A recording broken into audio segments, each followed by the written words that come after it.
All right, Krystal, what's on your radar? Well, I'm Ed Markey. I'm running for Congress because I want to fight for the principles that I believe in.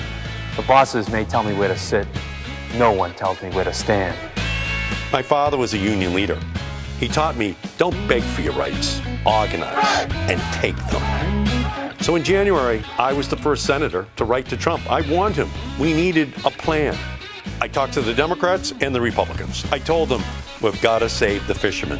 A month later, we had $300 million for our fishing industry. We asked what we could do for our country. We went out.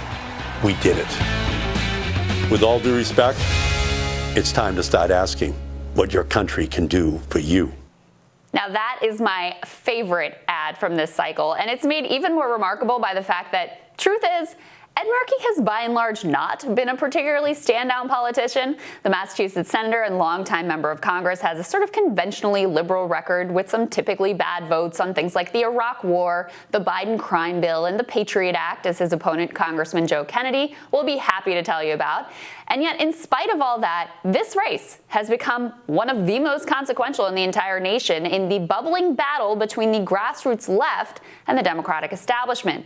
It's effectively a proxy war between AOC and Nancy Pelosi. Let me explain here. So thanks to Markey's early embrace of the Green New Deal, he has won the enthusiastic support of young leftists and Elizabeth Warren liberals alike. Remember, after all, that when he jumped in to support the Green New Deal, it was soon after AOC had helped elevate that program to national consciousness by joining a Sunrise Movement protest outside of Speaker Pelosi's office, a move that does not seem to have endeared AOC to the powers that be. On the other side of the race is Joe Kennedy, a young congressman running on a shiny last name and some barely veiled ageist attacks, who hasn't been able to distinguish his platform from Markey's in any meaningful way. A lot of people were up at arms yesterday over this ad that the local IBEW ran for Kennedy with Wooster misspelled, but what I personally found appalling was the vague language of getting a true senator and some vague nonsense out of the Mayor Pete playbook below it. This has been the overall platitude-filled theme of the Kennedy primary, but still has attracted plenty of backers. In what may end up being a massive strategic error, Nancy Pelosi herself waded into the race on Kennedy's side, endorsing against a man who she worked with in the House for 25 years.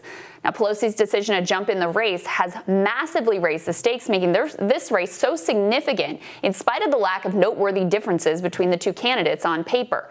Now, Pelosi has said that she's backing Kennedy because of the work he did helping the Dems win back the House in 2018. Okay, sure, maybe. Undoubtedly, she also enjoys the chance to try to stick it to AOC and put the left in their place, which is always, of course, her number one priority. But the other reason is to affirmatively fight for the sort of dynastic politics that is a core reason she herself obtained power. Remember, Pelosi comes from a political machine family and gained prominence and won her congressional seat based on her ability to bundle from her wealthy friends. She wants to protect the ability of her kids and future Kennedys and the Clintons and the Obamas and all the other future generations of neoliberal power families to all have whatever positions their little hearts desire. Don't take it from me, though. Just listen to how Nancy Pelosi herself explains her Joe Kennedy support. I'm very close to the Kennedy family. This convention is my 15th convention. I went to my first one when I was 12 years old. Not that long afterward, my father was the chair of the Kennedy campaign in Maryland as he was mayor of Baltimore. And so I became close to the Kennedy family from then on. And Joe Kennedy, I've served with his father, and I served with his uncle, and I served, now I'm serving with him. No, I guess second cousin, Patrick is, second cousin. And now I'm serving with him in the House. I wasn't too happy with some of the assault that I saw made on the Kennedy family, and I thought, Joe didn't ask me to endorse him, but I felt an imperative to do so. There you go. So with her endorsement, Pelosi gets three things: protection of the type of politics she believes in, nice screw you to the left in general, and of course the joy of class solidarity with the Kennedys. But the bet doesn't seem to be working out quite like she planned. In the pandemic era, you wouldn't want to count on any particular political outcome, but all the recent polling has Markey up pretty significantly. That, by the way, is a huge turnaround in this race. When Kennedy first jumped in, the threat to Markey's career was considered so dire that many wondered if he would just step aside. New polls, however, paint quite a different picture. The latest poll from Emerson has Markey up by 12. That very same poll in May had Kennedy winning by 16. That is a stunning 28-point reversal. If Pelosi can't even help a Kennedy win in Massachusetts, what power does she really actually wield? After all, a key part of exercising real power is maintaining the illusion of power. Backing the first ever Kennedy to lose in the state of Massachusetts, it's hardly a power move. What's more, by jumping into this race, Pelosi has blown up whatever vestiges remained of the notion that members should not endorse against other members. You'll recall, of course, that she's tried so hard to clamp down on primaries of incumbents that the Democratic Congressional Campaign Committee actually blacklisted all consultants who dared work for insurgent challengers. Pelosi has said that her endorsement against Markey doesn't apply because she's backing a House colleague. Of course, literally no one is buying that. AOC responded, tweeting, "No one gets to complain about primary challenges again." It's a small indication that, at least for some elected leftists, the mama bear mask has slipped a little bit, and it's become harder to imagine that you will ever get anywhere by trying to curry favor with the powers that be. And make no mistake, if there is going to be progress made in a potential Biden administration, it is going to require open warfare within the Democratic Party.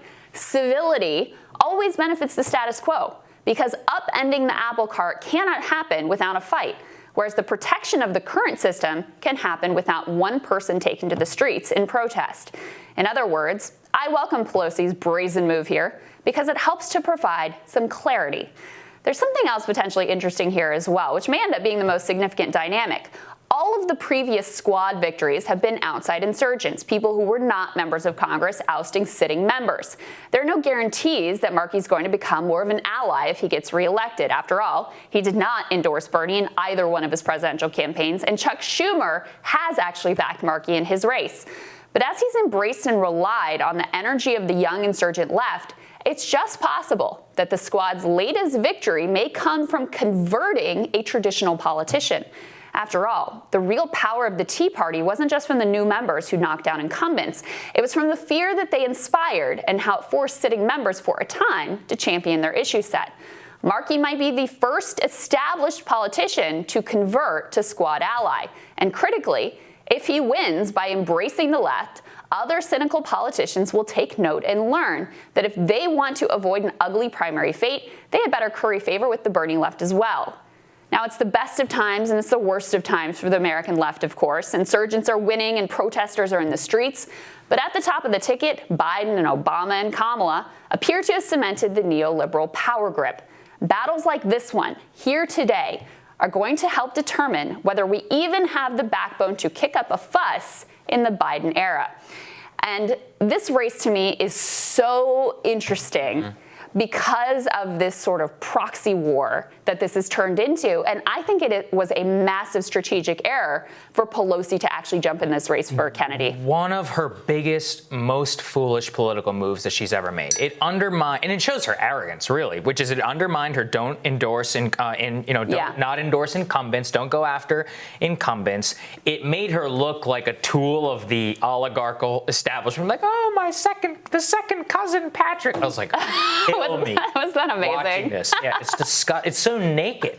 Naked. She's like, oh, my father was the chair. It's like, oh my God. I mean, just how, anyway. Quiet part out loud. I can go down that road for yes. time.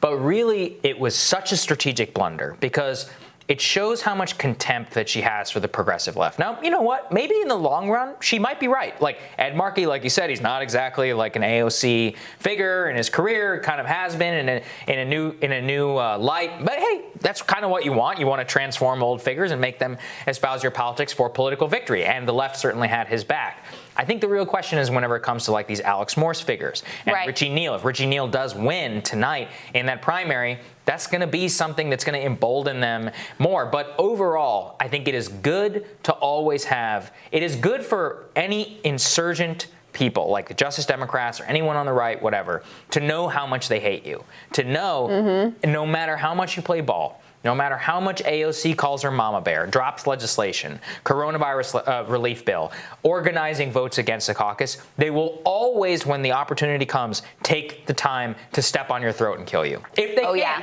If they can. So just remember who your real enemy is. And I disagree a little bit on the Alex Morse, Richie Neal race. And we're going to talk to Ryan Grimm about all these races today as well. And he has all the details here. But you know, the fact that a progressive insurgent barely loses to like one of the most powerful members of the Congress, I don't think is like the clap back to the left that they want it to be. I think it's only positive if Morse beats Richie Neal. I mean, that is a stunning victory for the left. Yeah. And so what you're starting to see come into focus more clearly this cycle is that there is a competing power center in the Democratic Party.